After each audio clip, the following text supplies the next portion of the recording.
Hello guys, তোমরা অবশ্যই title এবং থাম্বনেল দেখে তো বুঝেই গেছো আজকের ভিডিওটা কি নিয়ে হতে যাচ্ছে। হ্যাঁ গাইস, আজকে আমরা 40 ডিগ্রি তাপমাত্রায় রোদের তাপে খোলা আকাশের নিচে ডিম ভাজবো। তো গাইস চলো ডিম ভাজার কাজটা শুরু করা যাক। ডিম ভাজিটা শেষ না হওয়া পর্যন্ত তোমরা ভিডিওটা কন্টিনিউ না করে ফুল ভিডিওটা দেখতে থাকো।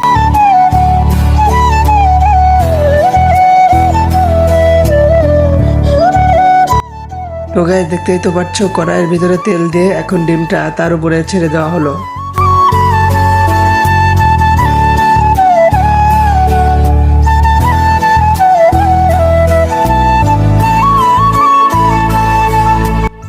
দেখতেই তো পারছো ডিম ভাজাটা প্রায় হয়ে গেছে, এখন ডিমটা উল্টানোর পালা। তো ভিডিওটা দেখতেই থাকো তোমরা।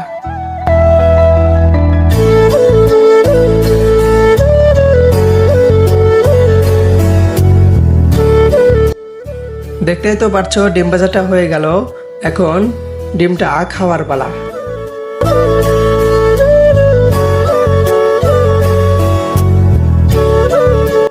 অবশেষে ডিম ভাজাটা খাওয়াও হলো।